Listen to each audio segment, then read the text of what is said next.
Audiobooks for Everyone presents The Wonderful Wizard of Oz by L. Frank Baum. Chapter 11. The Wonderful City of Oz. Even with eyes protected by the green spectacles, Dorothy and her friends were at first dazzled by the brilliancy of the wonderful city. The streets were lined with beautiful houses all built of green marble and studded everywhere with sparkling emeralds. They walked over a pavement of the same green marble, and where the blocks were joined together were rows of emeralds, set closely, and glittering in the brightness of the sun. The window panes were of green glass, even the sky above the city had a green tint, and the rays of the sun were green. There were many people, men, women, and children, walking about, and these were all dressed in green clothes and had greenish skins.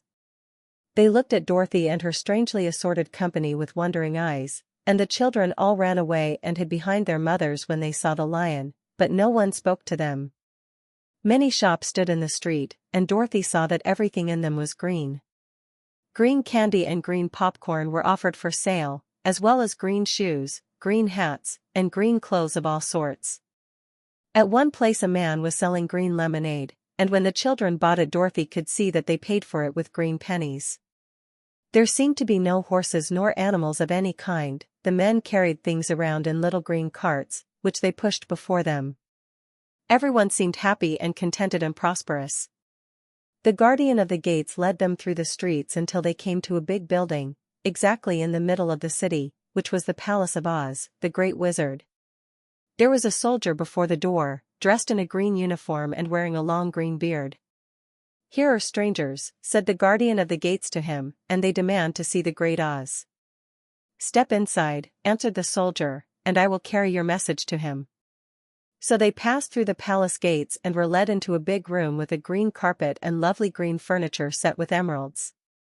The soldier made them all wipe their feet upon a green mat before entering this room, and when they were seated he said politely, "Please make yourselves comfortable while I go to the door of the throne room and tell Oz you are here." They had to wait a long time before the soldier returned. When, at last, he came back, Dorothy asked, "Have you seen Oz?"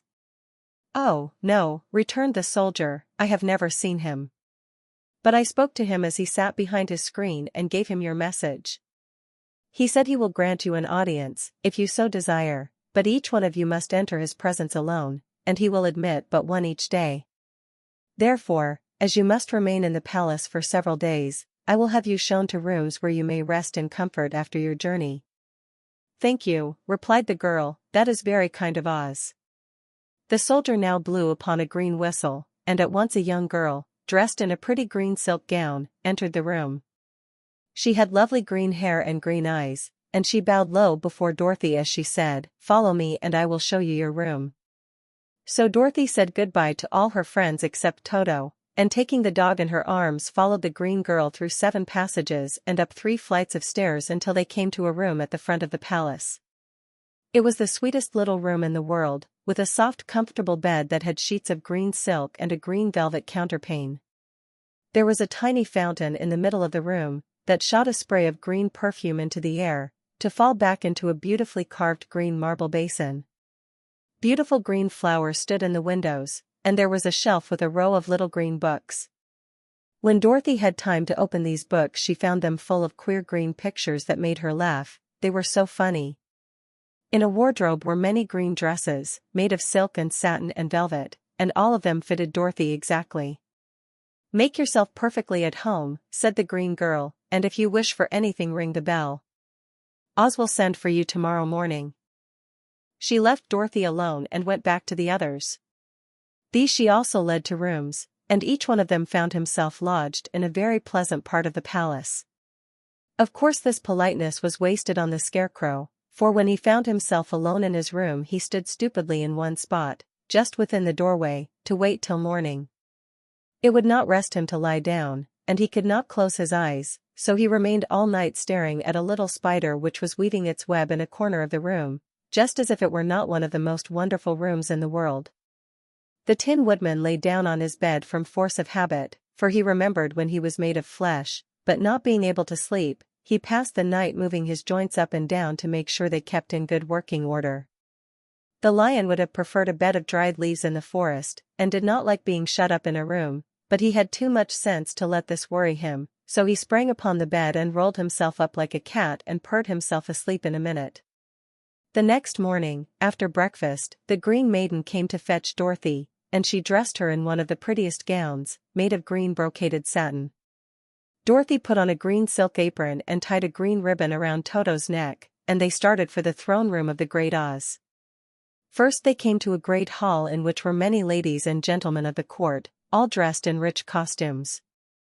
These people had nothing to do but talk to each other, but they always came to wait outside the throne room every morning, although they were never permitted to see Oz. As Dorothy entered they looked at her curiously, and one of them whispered, "Are you really going to look upon the face of Oz the Terrible?" "Of course," answered the girl, "if he will see me." "Oh, he will see you," said the soldier who had taken her message to the wizard, "although he does not like to have people ask to see him. Indeed, at first he was angry and said I should send you back where you came from. Then he asked me what you looked like, and when I mentioned your silver shoes he was very much interested. At last I told him about the mark upon your forehead, and he decided he would admit you to his presence." Just then a bell rang, and the green girl said to Dorothy, "That is the signal. You must go into the throne room alone." She opened a little door and Dorothy walked boldly through and found herself in a wonderful place. It was a big, round room with a high arched roof, and the walls and ceiling and floor were covered with large emeralds set closely together. In the center of the roof was a great light, as bright as the sun, which made the emeralds sparkle in a wonderful manner. But what interested Dorothy most was the big throne of green marble that stood in the middle of the room. It was shaped like a chair and sparkled with gems, as did everything else. In the center of the chair was an enormous head, without a body to support it or any arms or legs whatever. There was no hair upon this head, but it had eyes and a nose and mouth, and was much bigger than the head of the biggest giant. As Dorothy gazed upon this in wonder and fear, the eyes turned slowly and looked at her sharply and steadily. Then the mouth moved, and Dorothy heard a voice say, "I am Oz, the Great and Terrible. Who are you, and why do you seek me?" It was not such an awful voice as she had expected to come from the big head, so she took courage and answered, "I am Dorothy, the small and meek. I have come to you for help." The eyes looked at her thoughtfully for a full minute. Then said the voice, "Where did you get the silver shoes?" "I got them from the Wicked Witch of the East, when my house fell on her and killed her," she replied. "Where did you get the mark upon your forehead?" continued the voice. "That is where the Good Witch of the North kissed me when she bade me goodbye and sent me to you," said the girl. Again the eyes looked at her sharply, and they saw she was telling the truth. Then Oz asked, "What do you wish me to do?" "Send me back to Kansas, where my Aunt Em and Uncle Henry are," she answered earnestly. "I don't like your country, although it is so beautiful. And I am sure Aunt Em will be dreadfully worried over my being away so long." The eyes winked 3 times, and then they turned up to the ceiling and down to the floor and rolled around so queerly that they seemed to see every part of the room. And at last they looked at Dorothy again. "Why should I do this for you?" asked Oz. "Because you are strong and I am weak, because you are a great wizard and I am only a little girl." "But you were strong enough to kill the Wicked Witch of the East," said Oz. "That just happened," returned Dorothy simply, "I could not help it." "Well," said the head, "I will give you my answer. You have no right to expect me to send you back to Kansas unless you do something for me in return. In this country everyone must pay for everything he gets. If you wish me to use my magic power to send you home again you must do something for me first. Help me and I will help you." "What must I do?" asked the girl. "Kill the Wicked Witch of the West," answered Oz. "But I cannot," exclaimed Dorothy, greatly surprised. "You killed the Witch of the East and you wear the silver shoes, which bear a powerful charm. There is now but one Wicked Witch left in all this land, and when you can tell me she is dead I will send you back to Kansas, but not before." The little girl began to weep, she was so much disappointed, and the eyes winked again and looked upon her anxiously, as if the Great Oz felt that she could help him if she would. "I never killed anything, willingly," she sobbed. "Even if I wanted to, how could I kill the Wicked Witch?" If you, who are great and terrible, cannot kill her yourself, how do you expect me to do it? I do not know, said the head, but that is my answer, and until the wicked witch dies you will not see your uncle and aunt again.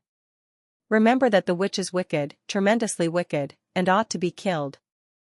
Now go, and do not ask to see me again until you have done your task. Sorrowfully Dorothy left the throne room and went back where the lion and the scarecrow and the Tin Woodman were waiting to hear what Oz had said to her.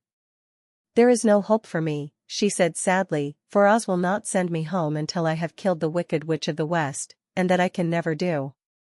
Her friends were sorry, but could do nothing to help her, so Dorothy went to her own room and lay down on the bed and cried herself to sleep. The next morning the soldier with the green whiskers came to the scarecrow and said, "Come with me, for Oz has sent for you."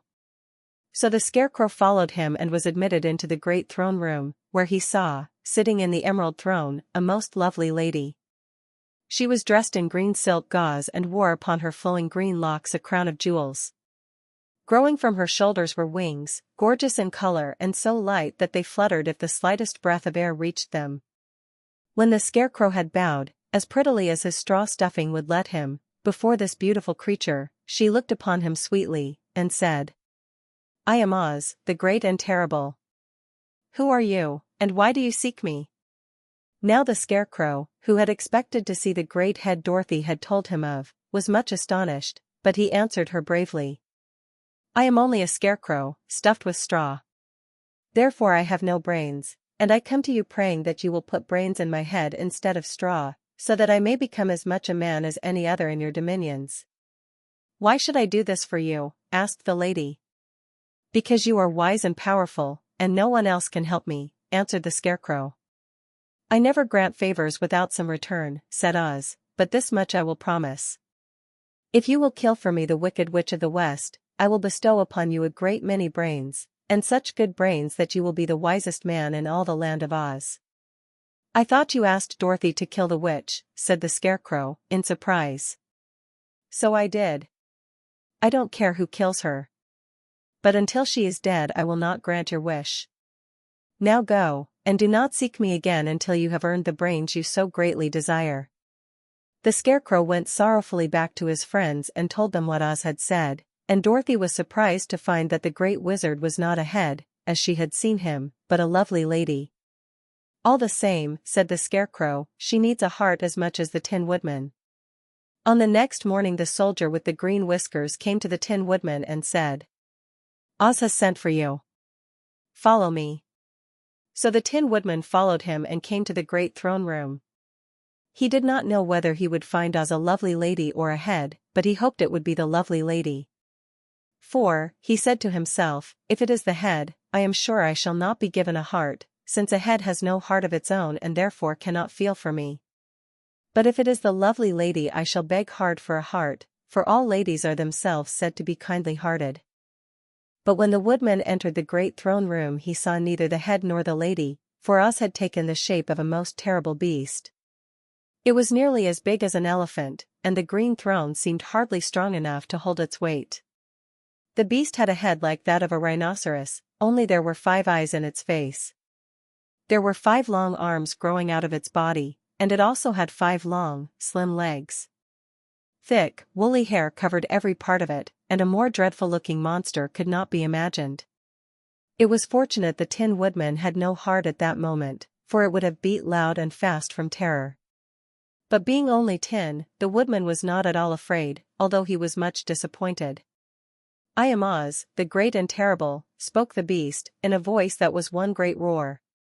"Who are you, and why do you seek me?" "I am a woodman, and made of tin. Therefore I have no heart, and cannot love. I pray you to give me a heart that I may be as other men are." "Why should I do this?" demanded the beast. "Because I ask it, and you alone can grant my request," answered the woodman. Oz gave a low growl at this, but said, gruffly, "If you indeed desire a heart, you must earn it." "How?" asked the woodman. "Help Dorothy to kill the Wicked Witch of the West," replied the beast. "When the witch is dead, come to me, and I will then give you the biggest and kindest and most loving heart in all the land of Oz." So the Tin Woodman was forced to return sorrowfully to his friends and tell them of the terrible beast he had seen. They all wondered greatly at the many forms the great wizard could take upon himself, and the Lion said, "If he is a beast when I go to see him, I shall roar my loudest, and so frighten him that he will grant all I ask. And if he is the lovely lady, I shall pretend to spring upon her, and so compel her to do my bidding. And if he is the great head, he will be at my mercy, for I will roll this head all about the room until he promises to give us what we desire. So be of good cheer, my friends, for all will yet be well." The next morning the soldier with the green whiskers led the Lion to the great throne room and bade him enter the presence of Oz. The Lion at once passed through the door, and glancing around saw, to his surprise, that before the throne was a ball of fire, so fierce and glowing he could scarcely bear to gaze upon it. His first thought was that Oz had by accident caught on fire and was burning up, but when he tried to go nearer, the heat was so intense that it singed his whiskers, and he crept back tremblingly to a spot nearer the door. Then a low, quiet voice came from the ball of fire, and these were the words it spoke. "I am Oz, the great and terrible. Who are you, and why do you seek me?" And the Lion answered, "I am a cowardly lion, afraid of everything. I came to you to beg that you give me courage, so that in reality I may become the king of beasts, as men call me." "Why should I give you courage?" demanded Oz.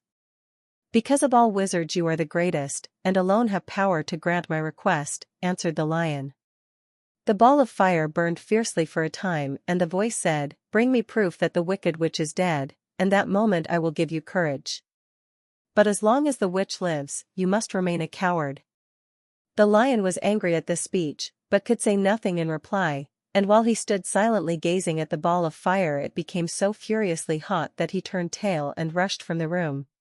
He was glad to find his friends waiting for him, and told them of his terrible interview with the wizard. "What shall we do now?" asked Dorothy sadly. "There is only one thing we can do," returned the Lion, "and that is to go to the land of the Winkies, seek out the wicked witch, and destroy her." "But suppose we cannot?" said the girl. "Then I shall never have courage," declared the Lion. "And I shall never have brains," added the Scarecrow. "And I shall never have a heart," spoke the Tin Woodman. "And I shall never see Aunt Em and Uncle Henry," said Dorothy, beginning to cry. "Be careful," cried the green girl. "The tears will fall on your green silk gown and spot it."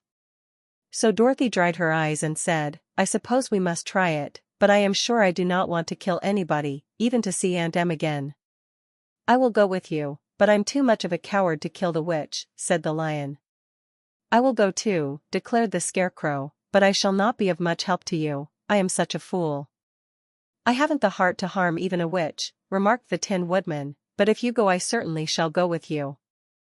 Therefore it was decided to start upon their journey the next morning, and the Woodman sharpened his axe on a green grindstone and had all his joints properly oiled. The Scarecrow stuffed himself with fresh straw and Dorothy put new paint on his eyes that he might see better. The green girl, who was very kind to them, filled Dorothy's basket with good things to eat, and fastened a little bell around Toto's neck with a green ribbon.